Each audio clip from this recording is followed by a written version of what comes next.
गुरुजी, जैसा आपने बताया है कि कृष्ण जी और राधा जी का विवाह हुआ था। हाँ, तो उन्होंने बातों ही बातों में बताया कि राधा जी का और कृष्ण जी का विवाह नहीं हुआ था, जबकि कि उनकी कोई बीवियां नहीं थी, एक के अलावा।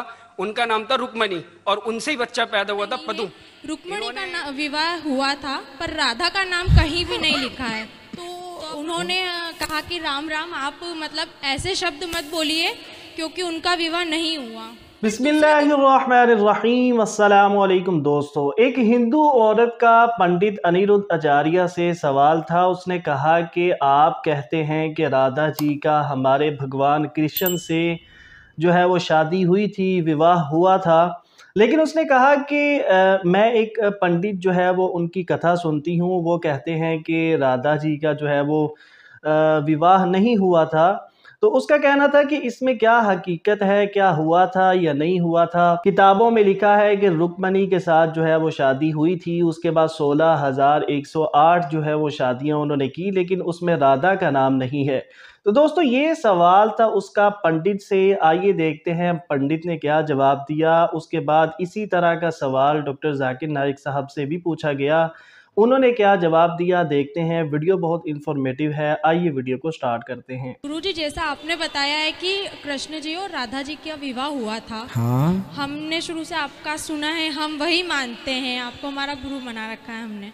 तो हमारे पास में एक भागवत कथा हुई थी, हमने पहली बार उन्हीं की सुनी है।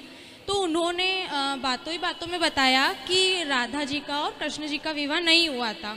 हमने उन्हें कहा कि हमारे गुरुजी ने हमें बताया है कि इस जगह विवाह हुआ है। तो उन्होंने कहा कि राम राम, आप मतलब ऐसे शब्द मत बोलिए क्योंकि उनका विवाह नहीं हुआ। फिर दूसरे दिन उन्होंने हमें सारी जितने भी विवाह हुए उनके 16,800, तो उन्होंने हमें सारे नाम बताए और उन्होंने कहा कि गुड़िया देखिए, इसमें आप किसी में भी मतलब राधा का नाम नहीं है, रुक्मणी का विवाह हुआ था, पर राधा का नाम कहीं भी नहीं लिखा है। तो अब हम उनको बोलना आप यहाँ से गर्ग संहिता खरीद के ले जाना जी। गर्ग संहिता में अध्याय नंबर 4 अध्याय में, चौथे अध्याय में गर्गाचार्य जी ने, गर्गाचार्य जी कौन? भगवान श्री कृष्ण के गुरु।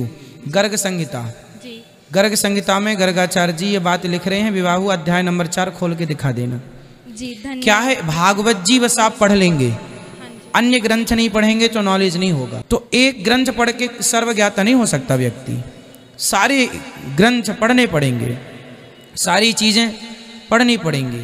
उनका कहना यह है कि जैसे वंशीवट जो आपने बताया है, भांडीरवत, वहाँ पे उनका विवाह हुआ था। वो कहते हैं कि वहाँ उनका विवाह नहीं हुआ था, वहाँ पे वो गाय चराने जाते थे, तो वहाँ कोई बात नहीं बेटा। मान्यवर जाकिर नाइक जी को नमस्कार। मैं लालचंद आर्य, नयाबास आर्य समाज मंदिर से। सबसे पहले मान्यवर रोशन लाल जी से एक सवाल करना चाहता हूँ। स्वामी दयानंद सरस्वती ने जो अपनी जीवनी में लिखे सत्तार प्रकाश में, उसमें श्री कृष्ण जी को योगी राज श्री कृष्ण का है, जबकि कि उनकी कोई बीवियां नहीं थी, एक के अलावा। उनका नाम था रुक्मणी और उनसे ही बच्चा पैदा हुआ था पदुम। इन्होंने एक इल्जाम लगाया आर्य जाति पे कि श्री कृष्ण जी की 11,000 पत्नियां थी। कृपा आप समाधान करें और इसका जवाब आप पूर्ण लें इनसे कि इन्होंने जो इल्जाम लगाया है क्या वो सही है या गलत है। जवाब के लिए इंशाल्लाह मैं हाजिर हूँ। इधर सवाल मुझसे पूछा जाएगा इंशाल्लाह। शंकराचार्य अगर चाहते मैं जवाब के बाद इजाफा करना चाहते मैं उन्हें दे दूंगा इंशाल्लाह। मैं भी तालिब इल्म हूँ अल्हम्दुलिल्लाह, सिर्फ कुरान का नहीं, वेद का भी, महाभारत, रामायण इंशाल्लाह। पहले आपका सवाल दूंगा इंशाल्लाह, बाकी जो शंकराचार्य ने कहा उसका भी जवाब दूंगा। भाई साहब ने कहा कि जो मैंने इल्ज़ाम लगाया कृष्ण के 16,000 से ज़्यादा बीवी थी, वो इल्ज़ाम ने वो आपके महाभारत में लिखा हुआ है। और कृष्ण की एक बीवी नहीं, 8 बीवियां थे, 8 बीवियां थे, उसमें से रुक्मणी थी, 8 बीवियां थी। उसके बाद 16,100 जब जंग के हालत के अंदर उनने 16,100 से शादी की। ये लिखा है महाभारत के अंदर अनुशासन पर्व में। मैं आपको हवाला दे रहा हूं।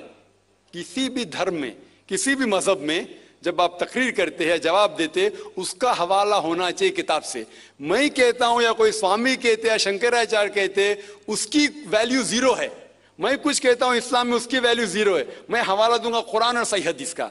तो मेरे तकरीर में जितनी भी मैंने बात इस्लाम के मुतालिक की, उसका हवाला दी। चैप्टर नंबर सूरह माइदा चैप्टर नंबर 5 वर्स नंबर 1, या सही बुखारी वॉल्यूम नंबर 4 हदीस 46। तो ये जो हवाला मैं दे रहा हूं ये महाभारत में लिखा हुआ है अनुशासन पर्व में कि श्री कृष्ण ने 16,100 एक साथ में 8 पहले थे तो वो 8 को जुड़ के कुल मिला के होते हैं 16,108। तो 16,107 में उन्होंने की वो जंग के हालत में जब कई लोग मारे गए तो उस हालात में तो ये इल्जाम नहीं हकीकत है। अगर आप समझते ये गलत है तो आपको महाभारत में नहीं मानना चाहिए। और जो लोग ने अभी तकरीर किए मेरी तकरीर के बाद माशाअल्लाह जब शंकराचार्य ने कहा और शुरू किया उन्होंने पूरी तकरीर में एक अरबी की आयत की तिलावत की, आयत या अरबी बोलें कलमे की तिलावत की और एक संस्कृत की तिलावत की।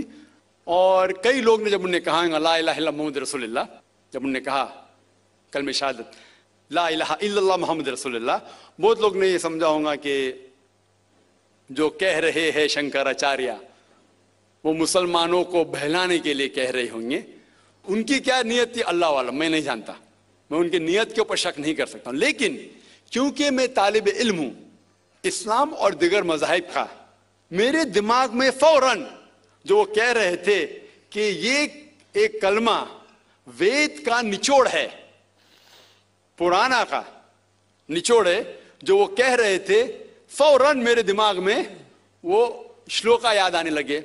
और शंकराचार्य बिल्कुल सही कह रहे थे, उनकी नीयत क्या थी अल्लाह आलम, लेकिन वो बिल्कुल सही कह रहे थे कि अगर आप हिंदू मजहब की किताब पढ़ेंगे, उन्हें सही कहा कि हिंदू मजहब ये नाम जो हिंदू है ये ब्रिटिशर्स ने दिया है, अंग्रेजों ने दिया, ये हिंदू लफ्ज जो है अंग्रेजों ने दिया है, सही नाम होना चाहिए वेदांती से सनातन धर्म। ये हिंदू जो नाम है ये हिंदुइज्म अंग्रेजों ने दिया। हिंदू नाम सबसे पहले पर्शियन लोग ने जब आए थे हिमालय के जरिए और जो अरब लोग आए थे हिंदुस्तान में उन्होंने नाम हिंदू दिया। और आप इंसाइक्लोपीडिया ब्रिटानिका में पढ़ेंगे वॉल्यूम नंबर 20 रेफरेंस नंबर 581 उसमें कहा गया है कि Hinduism is a group of beliefs for people living in India. तो हिंदुइज्म जो लफ्ज है ये अंग्रेजों ने दिया है, सही लफ्ज होना चाहिए सनातन धर्म। और बिल्कुल सही है कि सबसे ऊंची किताब हिंदुइज्म में वेद और उपनिषद पुराना।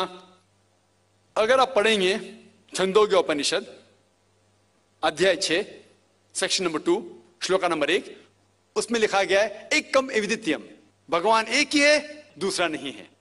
श्वेताश्वतर उपनिषद में लिखा हुआ है अध्याय 6 श्लोका नंबर 9 में नाचस्य कशिज जनिता न चदीपा, ये संस्कृत कोटेशन है, इसके मानी होते कि उस भगवान का कोई रब नहीं है, ना कोई वालिदैन है, उसका ना कोई पालने वाला है, ना वालिद है ना वालदा है। आगे आप पढ़ेंगे लिखा हुआ है श्वेताश्वतर उपनिषद में अध्याय 4 श्लोका नंबर 19 में न तस्य प्रतिमा अस्ति, उसके जैसा कोई भी नहीं है। और सारे किताबों में से जो सबसे ऊपर किताब है जिस तरह शंकराचार्य ने कहा वो है वेद। और 4 वेद है, ऋग्वेद, यजुर्वेद, सामवेद और अथर्ववेद। यजुर्वेद में लिखा हुआ है अध्याय 32 chapter number 32 shloka number 3 verse number 3 में लिखा है न तस्य प्रतिमा अस्ति, उसका ना कोई अक्स है, ना कोई बुत है, ना कोई तस्वीर है। उस भगवान का ना अक्स है ना तस्वीर है। तो दोस्तों ये थी आज की वीडियो। उम्मीद करते हैं वीडियो अच्छी लगी होगी। ऐसी ही इंफॉर्मेटिव और इस्लामिक वीडियोस के लिए चैनल को सब्सक्राइब करें। मिलते हैं नेक्स्ट वीडियो में। अल्लाह हाफिज।